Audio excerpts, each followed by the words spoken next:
There's a lot of things to talk about today. Steve Sisolak has come out and said that him and his doctors know more than the FDA and other doctors all around the world, and they are doing something that I don't know if I agree with. There's a law firm in Las Vegas that has a class action lawsuit against the Chinese government, and we now have 321 cases.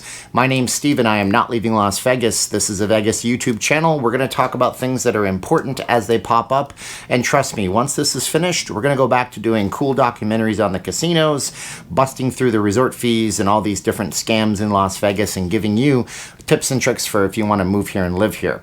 We have a video on that coming up here on the channel too. But like, share, subscribe, hit the bell for notifications. And I need you guys to do me a huge favor. Now, if I see the term e-begging, I'm just going to go ahead and delete your comments. So don't do that. But just know something, okay?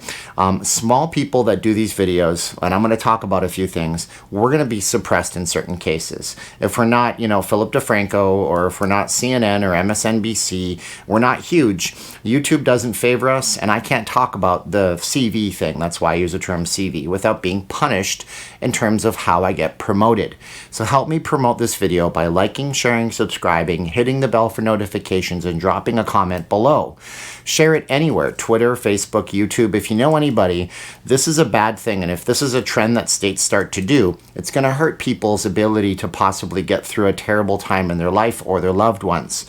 The first thing on the docket is this. Now, I'm not ever going to come out and tell you I'm one way or the other on the political scale.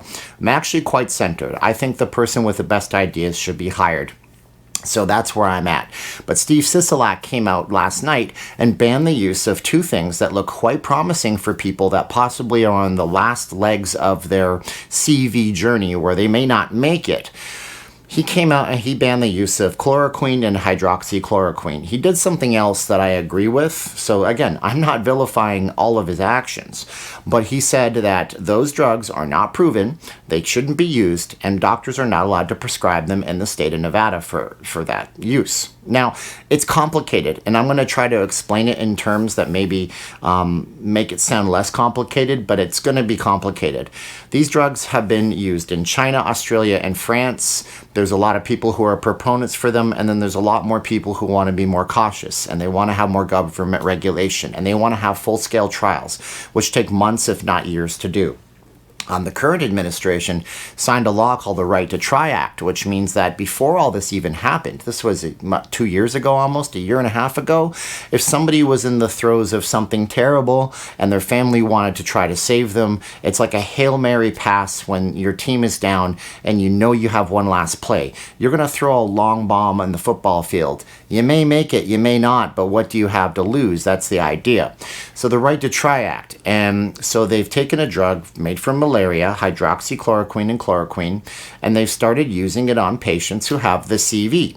And in a lot of cases, after 6 days, they don't seem to have it anymore. And in some cases, there's been anecdotal evidence, not proven scientifically, that people will take it at 9 in the morning when the doctor says they may have less than a day to live, and then by 9 o'clock at night, they're drinking liquids, watching television shows, and going, wow, I thought I was done for. But he's made it illegal, so you can't use that in the state of Nevada for whatever reason. Now, if you're not familiar with the United States, this is a place where we have basically 50 different small little governing bodies. I'm from Canada originally, and I lived here for a long time in this country. I love this country. In Canada, when the federal government makes a law, can't snap my fingers, I've showed you that before, the entire country has to adhere to the law. But here, every state gets to do what they want. So this state is doing what it wants. I guess the governor has decided that it's not to be used for that use here. Okay. The other thing he did, tell me what you think about that, please. The other thing that he did was he banned gatherings of 10 or more. Now we're going to put out fines and misdemeanors. I think also prescribing the chloroquine or the hydroxychloroquine is also a misdemeanor. But he's put out fines and misdemeanors, so if you're in a park, you want to go play some softball or soccer, or you want to do whatever, you want to have a barbecue, 10 or more people, if they catch you, it's a misdemeanor for you. No soup for you. Now, it's not as bad as in California, where the governor of California has decided to cut off the power and the water of non-compliant businesses. And this, of course, applies to parks, libraries, clubs, sports fields. Well, Well, clubs are not open, libraries not open, parks are open, sports fields are open. And I don't know about you, but it's kind of cool when I drive around and I see people just walking down the street because everybody has to get out of their house once in a while. Being locked up in self-isolation sucks. Self-quarantine sucks. So I'm glad that people are getting out. But, I kind of say that, yeah, we should avoid the large groups of people. That's what that is. All right, so other thing. There's a company here in Las Vegas that's suing the Chinese government. Lawsuits, yes. It's a class action lawsuit by a firm called Egglet Adams.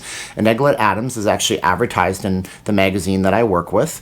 And it's interesting to see that they are suing the Chinese government with a class action. They're suing them for misrepresentation, covering up information. And the fact is, a lot of experts, epidemiologists, people who are experts in this field think, from both sides of the political spectrum, that if this was more public and we knew what was really going on, we could have actually prevented 95% of this thing. But there was a lot of people that said it was nothing, and a lot of people on one side said it was just a bad flu, but then there was, it's all a big complicated mess. So they've decided to go ahead and sue. Now, from my perspective, this is a great marketing tool and advertising tool for them, because they're going to be known as the first law firm that ever came out with a class action against China. And right now, there's a lot of people that are really mad about it, so they're going to join into the class action. But I'm just kind of figuring out how they're going to serve the papers. I mean, what are you going to do? You're going to fly to China and knock on Xi Jinping's door? Excuse me, sir, I have a summons for you. I don't know how these international lawsuits work, and if you're a legal beagle expert, maybe you can comment in the comments of this video below, and you can tell me what's going on with that. Other than that, the local news was running stories about how all of these companies are hiring and how all these driving people are hiring. And if you're doing Uber, you should do Uber Eats. And if you're doing this, and you should be doing that. There's Dollar General, they're hiring. Dollar stores are hiring. All these jobs are hiring right now. Now, a lot of people are going to say, hey, look, those jobs are low-paying, low-wage jobs. Yes, we do know to a certain extent. In yesterday's video, I talked about how there's a temporary surge in their increasing their rates of pay. Amazon's increasing rates of pay for overtime. Target's increasing. Walmart's increasing. Albertsons, Vons, Safeway, and also it turns out Smith's Food and Drug is increasing the rate of pay. It's still not a career-type job in most cases. If you wanted to work there a really long time, you could run the entire store. Store managers work about 50 to 60 hours a week, I've heard. They're really hardworking people, and they probably make 80, 90 grand a year. But that's not going to be you for now. Now, if it is you and you need to get money because you need to get paid because there's obligations that you need to meet, and there's no free lunch. Even though the cell phone companies are cutting off all of the disconnections, cable companies aren't disconnecting you. The car insurance companies called Geico yesterday. They said that they are suspending all payments and keeping all insurance valid until the end of April. There's no free lunch. You're going to have to pay for those things afterwards. So it might be an idea for you, if you're okay getting out of the house and working and stocking shelves and being active, that you might want to apply for one of these jobs. Somebody in the comments of my last video said, they're not hiring. I asked everybody. But did you ask everybody? I mean, you might have asked everybody, but I would say your best bet is to just go out, make some phone calls, do some greets, meet some managers. Don't shake their hands, obviously. Give them one of those air.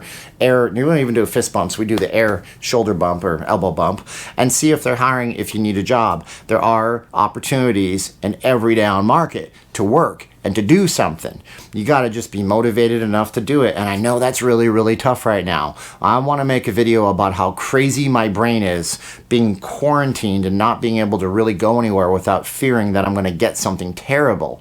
Because I'm a hypochondriac by nature. That's a whole nother video for another day. I wake up with my asthma I've had since I was 6 years old going, that's it, I'm done for. What am I going to do? And you might be the same way. So it is hard to be stuck in the house. It might be a good thing.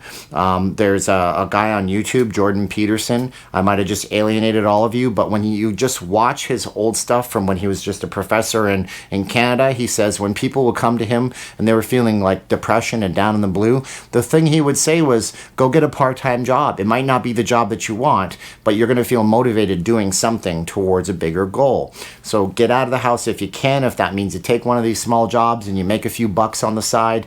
It's going to help out in the long run. Go out and take a walk. Just don't do it with groups of 10 or more if you're in the state of Nevada, because apparently the governor is going to impose misdemeanors on you and you're going to have to pay for that gathering. Stay away from large groups of people, obviously. Watch the YouTubes. Thank you for watching this video in this channel right here. My name's Steven. I'm not leaving Las Vegas. I'm a full-time Vegas blogger. I have lots of words and lots of things to say. And if you guys like to come back, I would love to have you. So like, share, subscribe, hit the bell for the notifications. If you want to be in the credits, you want to do that, go to the Patreon. If you want to see the exclusive videos, it's on the Patreon, and we'll talk to you guys in another one. So now's the time where I go 3, 2, 1, and the credits roll. Click.